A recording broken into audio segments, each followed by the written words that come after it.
Okay.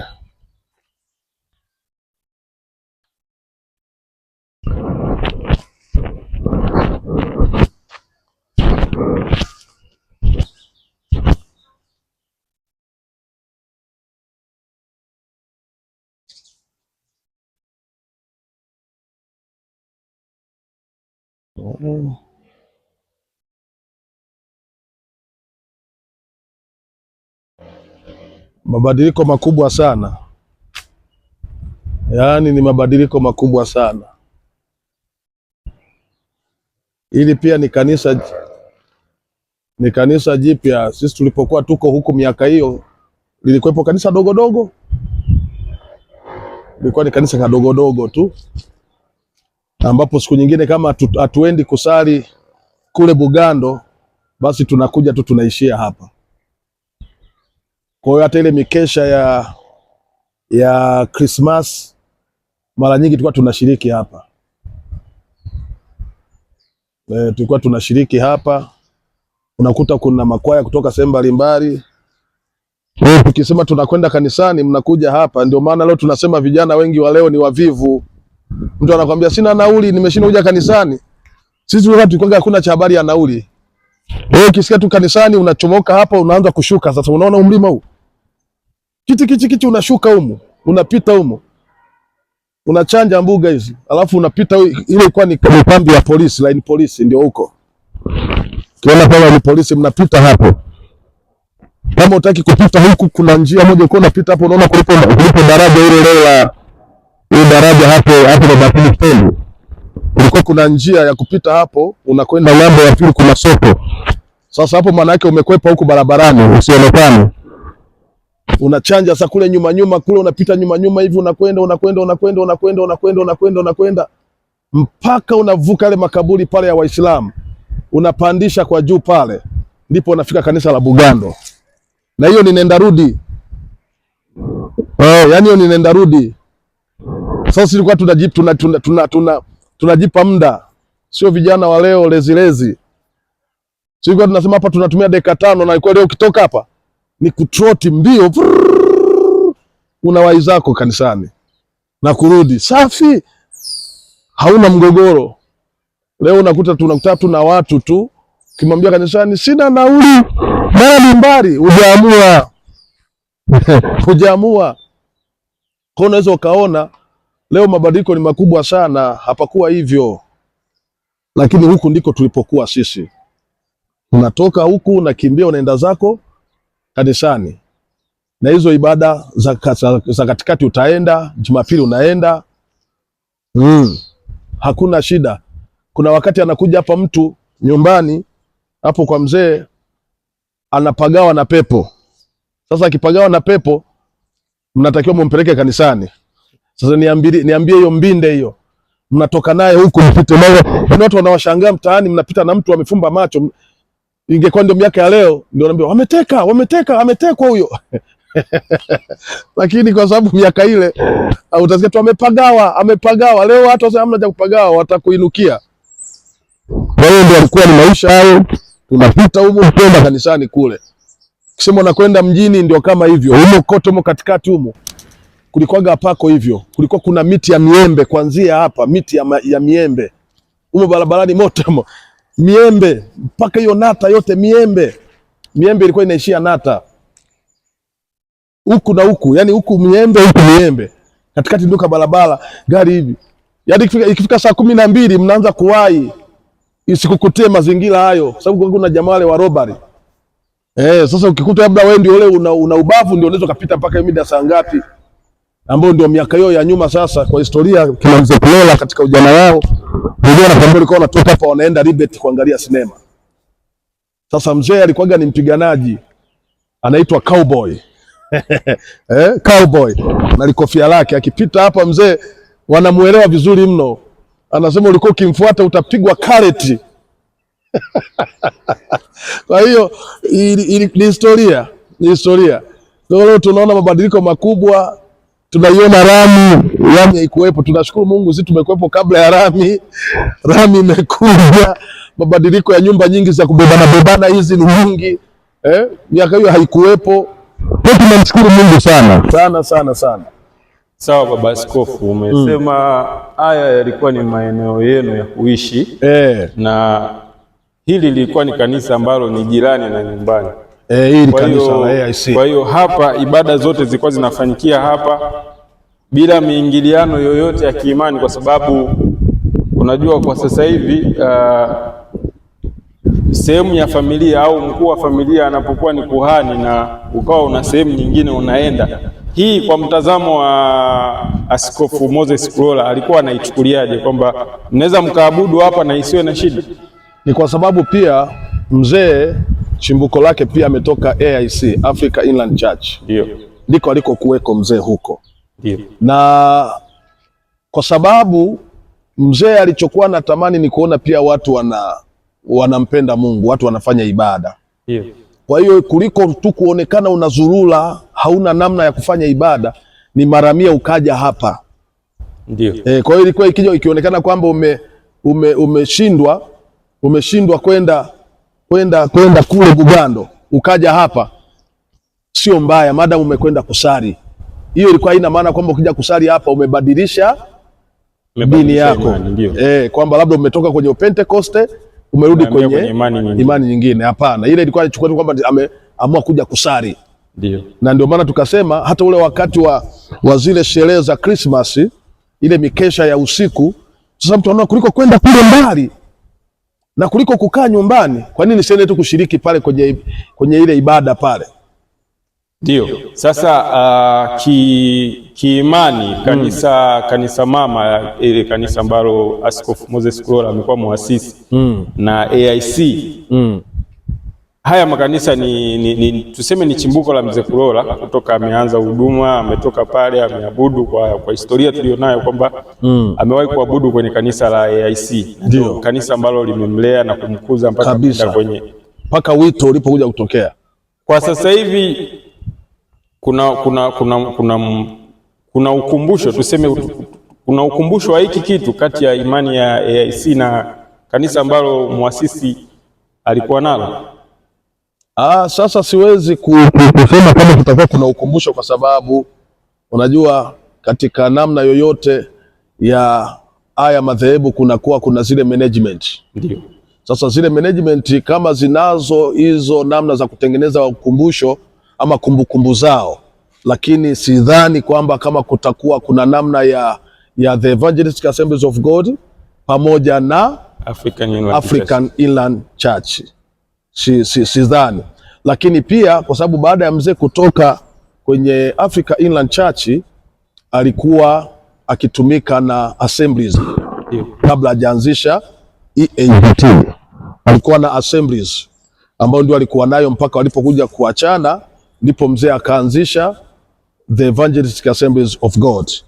Na sidhani kama kutakuwa kuna namna nyingine yote ya kutengeneza hiyo kumbukumbu au kulinda hiyo kumbukumbu, au hawa viongozi wanakutana na kutengeneza hiyo kitu, sidhani. Ndio.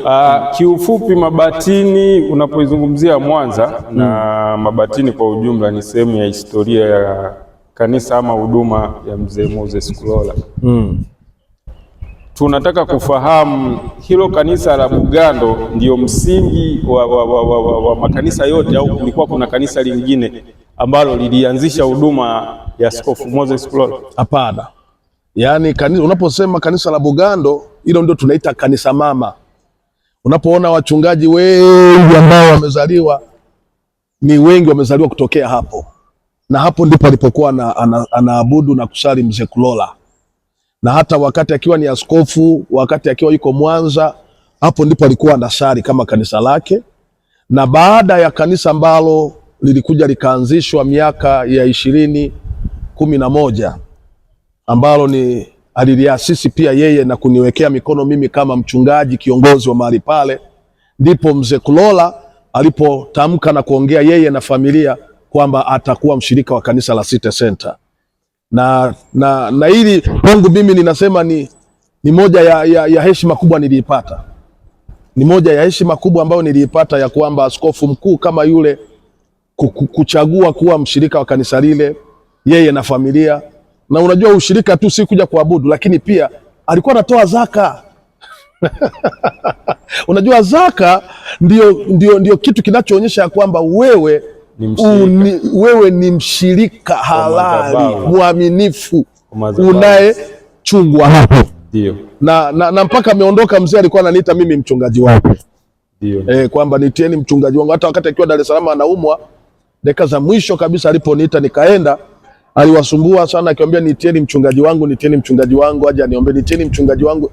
Kwa hiyo mimi ninashukuru kwa heshima ambayo Mungu alinipatia, kwamba kati ya maeneo ambayo Mzee Kulola amepita, ametoka Africa Inland Church akaenda Assemblies of God, akatoka pale akawa EAGT, lakini baada ya hapo akawa sehemu ya kanisa la City Center. Mimi ninamshukuru Mungu sana. Ndio, historia ya kanisa lako la City Center International Church kuanzia misingi ya kanisa ilivyokuwa mpaka umeenda kuanza huduma. Umechungwa kwenye kanisa la Bugando, ukatoka Bugando ukaanzisha huduma, ama ulipita chini ya mikono ya watumishi wengine? Hapana, mimi nashukuru Mungu kwamba nimezaliwa kanisa la Bugando, nimekulia Bugando, nimebatizwa Bugando, nimeolea Bugando na nimeondokea Bugando chini ya mchungaji wangu, baba yangu wa kiroho, mchungaji John Stephen Maeno. Ndio. Historia ya kanisa lako ni moja kati ya huduma zinazokuwa kwa haraka sana hapa Mwanza, Tanzania na Afrika Mashariki kwa ujumla. Tunataka kufahamu huduma yako ina miaka mingapi na zipi changamoto katika ukuaji wa huduma? Ngoja tuwasalimu kidogo wenyeji. Mama, habari? Amen, Bwana sifiwe. Mungu ni mwema. Msiwe na mashaka, naitwa mchungaji Michael Kulola. Kwa hiyo nilikuwa naongea machache kwa sababu sisi tumetokea huku, tumezaliwa huku. Kwa hiyo nilikuwa nachukua historia ya kuambia. Salama, Bwana sifiwe. Salama. Karibuni. Tunashukuru. Sisi hatuingii ndani. Sisi nilikuwa natoa historia fupi ya chimbuko letu. Sisi ni wazaliwa wa hapa. Tulikuwa tunaishi hapo miaka ya nyuma kwa Moses Kulola, ndio nyumbani kwetu. Na wakati huo mchungaji wa kanisa hili kabla halijajengwa hili alikuwepo. Kulikuwa kuna wachungaji wengi, kulikuwa kuna Magarata, kulikuwa kuna Mwanasembo wa hapo chini. Kwa hiyo leo ni mabadiliko makubwa. Kwa hiyo sasa nikasema leo nina jambo langu hapo mlimani, kuna eneo letu la maombi hapo juu. Hapo tu juu, hapo juu hapo. Ukipandisha na hiki kibarabara hapo karibu na zahanati. Kwa hiyo huko ndio kama hivyo tulivyosema, haya mazingira yamebadilika sana. Leo napita huku, njia hii ni tunaita sisi leo hii ni rami. Miaka hiyo kulikuwa hakuna hiki kitu, yalikuwa ni mawe huku, lakini sisi tunatembea tafikiri kuna rami. Ni mawe. Kwa hiyo ukiangalia hiyo upande huo wote huko kote ilikuwa ni kwa Mzee Kulola, unapandisha kwenda mpaka huko juu mlimani. Mzee akagawia shemeji yake na kile eneo lake lilikuwa linaenda mpaka kule mlimani. Mzee alikuwa ni mtu wa Mungu, hakuwa na mambo mengi. Leo unapita hivi sehemu zote unazozipita, unachokiona ni nini? Unachokiona ni nyumba huku na huku zimewekwa. Mabadiliko makubwa sana. Mambo yamebadilika sana. Kwa hiyo kuna namna kubwa imefanyika kutoka miaka hiyo mpaka leo. Leo humu mote unapita humu, nyumba hizi zimewekewa umeme, kuna maji. Tumeambiwa hapa juu kuna zahanati ipo, utaiona miaka hiyo ilikuwa haipo. Nyumba leo zinajengwa za bloko tu za maana. So ni mabadiliko makubwa ambayo yamefanyika mpaka sasa. Kwa hiyo tunazo sababu zote za kujivunia kuona mabadiliko haya ambayo yametokea ama yanatokea.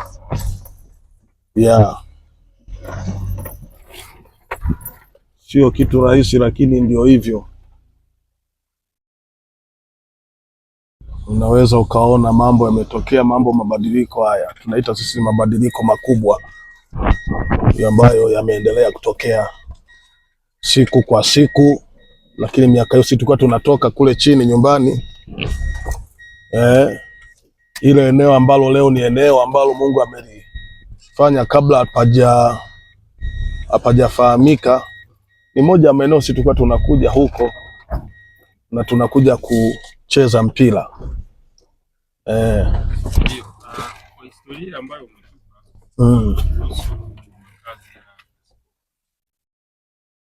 ndio tunachokifahamu ni kwamba Askofu Moses Kulola anaishi Kapikoni, ndio sehemu ambayo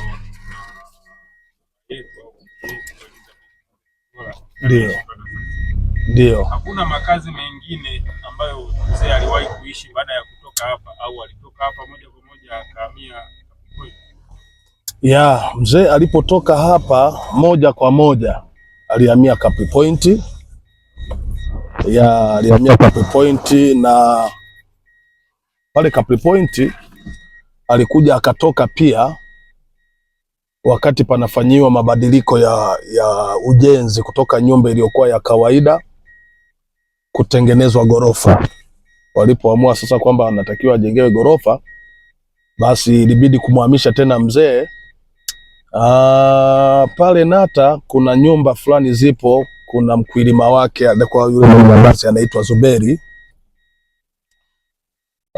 Akajitolea kusema mimi nitatoa hiyo nyumba yangu moja hapo ili mzee akae kwa kipindi chote ambacho nyumba marekebisho ya Kapi Point. Kwa baada ya kutoka Kapi Point, wakati wa marekebisho, mzee alikuja hapo Nata, ambapo Nata pale alikaa kwa mwaka mmoja nafikiri au miaka miwili kasoro kidogo. Baada ya hapo akarudi sasa Kapi Point. Ametoka Mabatini moja kwa moja akahamia. Amina sema kwa jiwe Mlemola. Amina, Bwana asifiwe. Marahaba, kwema.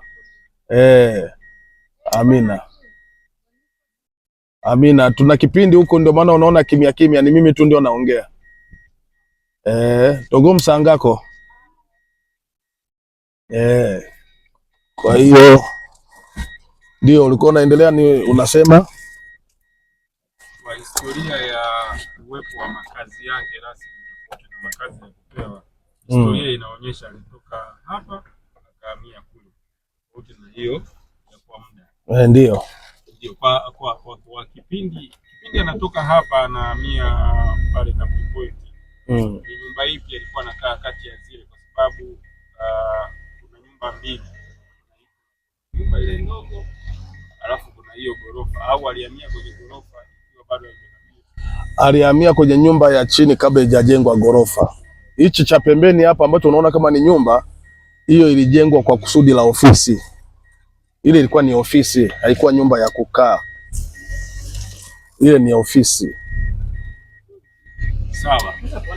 Pamoja na kuwepo Kapi Point, kila mmoja anafahamu Kapi Point ni makazi hadi. Historia ya Askofu Moses Kulola inaonyesha hakuwa ni mtu ambaye anamiliki mali binafsi hizo au ni zile za waziwazi kama ambavyo watumishi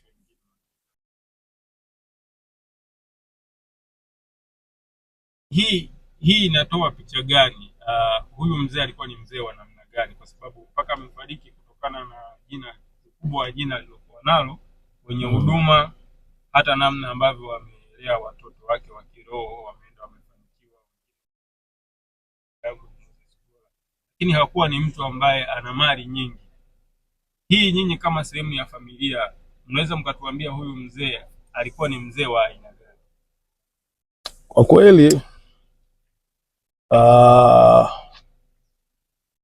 mimi niishie tu kusema kwamba Moses Kulola, he was a man of God. Alikuwa ni mtu wa Mungu. Ninaposema mtu wa Mungu, maana yake aliondolewa pressure na vitu ambavyo viliendelea kumfanya kuwa ni mtu wa tofauti sana na watumishi wengi. Nakumbuka pia mzee alishawahi kuletewa gari miaka ya nyuma sana, kuletewa gari, kupewa gari lakini mzee hakulipokea gari, hakukubali gari. Mzee amekuja kuyapata magari katika yani anaelekea mwisho, ndio mzee amekuja kupata gari. Na gari la kwanza la mzee ambalo alipata ilikuwa inaitwa Nissan Safari, ndio gari lake la kwanza ambalo amelipata. Ni gari ambalo kikumbuka ni kanisa ndio walinunua, ndio kanisa walinunua gari hilo. Na gari la pili mzee akaja akapata Land Cruiser VX, katika hali ambayo si ya uhitaji, ni kwamba tu inafika mahali tu watu lakini huko nyuma mzee hakuwa na hizo pressure, hakuwa na hivyo vitu, hakuwa na hayo.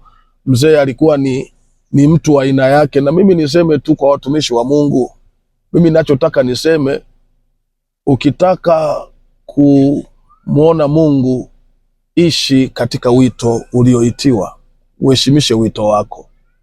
Mali na vitu vyote vipo na vitapita, lakini wito ni kitu cha maana sana, kwa sababu hicho ndicho kitakachokufanya uwe kama unavyotakiwa kuwa, sawasawa na Mungu alivyokukusudia. Kwa hiyo mzee, mara zote nakumbuka pia wakati fulani alikuwa ananiambia, usije ukaingiwa na tamaa, vitu vitakuja vyenyewe, vitu vitakuja vyenyewe. Wewe mtumikie Mungu aliyekuita, muamini Mungu wako.